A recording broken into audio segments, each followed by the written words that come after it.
শুধুমাত্র লেখাপড়ার বিষয়ে মেয়েদের সাথে কথা বলা যাবে কিনা? হ্যাঁ, মেয়ে যদি আপনার স্ত্রী হয় বলা যাবে। এই করতে করতেই তো ইমান চলে গেল। প্রথমে কথা বলবেন, নোট চেঞ্জ করবেন। আমরা কি ভার্সিটিতে পড়ি নাই মনে করছেন? নোট এক্সচেঞ্জ করবেন। তারপরে কি হয়, নোটটা বাসার সামনে আসে নিয়ে যাইস, এই যে বাসার সামনে যাওয়া শুরু হলো। তারপরে দাঁড়ায় থাকবেন দেখার জন্যে। তারপরে কোনো একদিন কফি খাইতে গেলেন, আবার যে গ্রুপ স্টাডি করেন মাঠের মধ্যে বসে, ছেলে মেয়ে একসাথে, মাশাআল্লাহ। আবার দেখা যায় ছেলে টিচার মেয়েদের ব্যাচ পড়াচ্ছে, আবার দেখা যায় মেয়ে টিচার ছেলেদের ব্যাচ পড়াচ্ছে। আবার আমরা যে ঢাকার ইউনিভার্সিটিগুলো যেগুলো আছে, এখানে দেখবেন ফর্মাল ড্রেসে মহিলা টিচার ক্লাস নিচ্ছে, আর ছাত্ররা ব্ল্যাকবোর্ডের দিকে না তাকায় ওই টিচারের দিকে তাকায়। এই করতে করতেই হলো। তারপরে অ্যাফেয়ার হয়ে গেল। এক পর্যায়ে মনে করছেন পবিত্র প্রেম সম্পর্ক নাই, বিয়ে করবো এক সময়। বিয়ে করতে করতে জেনাও করে ফেললেন, দফায় দফায় জেনা হলো। পরে দেখলেন ব্রেকআপ হয়ে গেছে, ওর জায়গায় আপনি আপনার জায়গায়, লাইফ শেষ। ওই মেয়ে যখন কারো সংসারে যাবে সেও সুখী না, আর আপনি যখন কাউরে বিয়ে করবেন আপনিও সুখী না। যদি তওবা করে আল্লাহর দিকে ফিরে আসে আলাদা বিষয়, তওবা করে যদি গুনাহ মাফ করায় নিয়ে আসে আল্লাহর কাছে আলাদা বিষয়। আদারওয়াইজ এভাবেই যুব সমাজ ধ্বংস হচ্ছে।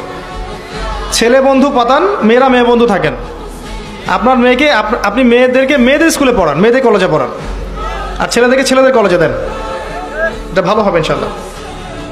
মাদ্রাসাতেও সমস্যা আছে এরকম, শুধু স্কুল কলেজে না, কিন্তু অনেক সময় মাদ্রাসায় অঘটন ঘটছে না? এইগুলো থেকে সতর্ক থাকেন। মনে রাখবেন, এতে সাদা কাপড়ে দাগ বেশি বোঝা যায়, একটা কাপড় কালো দাগ বোঝা যায় না খুব একটা। সাদা কাপড় আমাদের এখানে দাগ বেশি বোঝা যায়, বুঝে নেন কথার ইশারা। কলেজ পড়ুয়া ছাত্রছাত্রীরা কিভাবে তাদের চরিত্র রক্ষা করবে? খুব ডিফিকাল্ট প্রশ্ন, আসলে এটা খুব ডিফিকাল্ট। আমার নসিহত, কয়েকটা নসিহত হচ্ছে, নামাজ ছাড়িয়েন না 5 ওয়াক্ত। 1 নাম্বার, নামাজ ছাড়েন না 5 ওয়াক্ত। যারা দুনিয়াদার বন্ধু বান্ধব এদের সাথে মিশেন না, কম মিশার দরকার নাই। প্রয়োজন হলে কথা বলেন, আদারওয়াইজ কথা বলার দরকার নাই। আপনাদের ফ্রেন্ড সার্কেলের মধ্যে যারা একটু ইমানদার, নামাজ কালাম পড়ে, এদের সাথে মেশেন। পড়াশোনায় বেশি ব্যস্ত থাকেন, এত বেশি পড়াশোনায় ব্যস্ত থাকেন যেন অন্য চিন্তা আপনার মধ্যে আসতে না পারে, ঠিক আছে? আর এই যে স্মার্টফোন কম চালান, ইউটিউব কম দেখেন, ফেসবুকে যায় না বেশি। আপনি বই পড়েন, খেলাধুলা করেন। শোনেন, খেলাধুলা করেন। আমি জানি এর কিছু ক্ষতিকর দিক আছে, বাট এটা এখন অন্য ক্ষতিকর দিকের চেয়ে বেশি ভালো। এই যে পর্ন দেখা, আপনার মাদকদ্রব্য সেবন করা, আড্ডাবাজি করা, পাবজি খেলা, টিকটক করার চেয়ে ক্রিকেট খেলা অনেক ভালো আছে। আপনি মাঠে খেলেন, ফুটবল খেলেন, জিমে যান, ব্যায়াম করেন, এগুলো করেন। অ্যাটলিস্ট আপনি ওগুলো থেকে বেঁচে থাকবেন। আমি খেলতাম বলেই কথা বলছি তা না, কিন্তু এগুলো করলে অনেক সময় আপনার, শোনেন, এগুলোর মধ্য দিয়ে নেতৃত্ব দেওয়ার গুণাবলী অর্জিত হয়। জানেন কি, নবী সাল্লাল্লাহু আলাইহি ওয়াসাল্লাম যখন ছোট ছিলেন একদম, তাকে দুরন্ত পরিবেশে নিয়ে যাওয়া হয়েছিল, ওই যে মরুভূমির ইয়াতে, বেদুইনদের কাছে।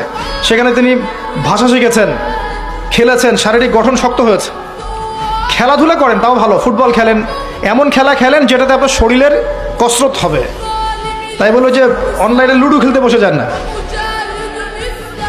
এগুলো খেলা যাবে না। এমন খেলা খেলেন, শীতকাল এসেছে, আপনি ব্যাডমিন্টন খেলেন, আধা ঘন্টা খেলেন, ফিজিক্যালি আপনি ফিট থাকবেন। আর ফিজিক্যালি ফিট থাকার দরকার আছে আপনার।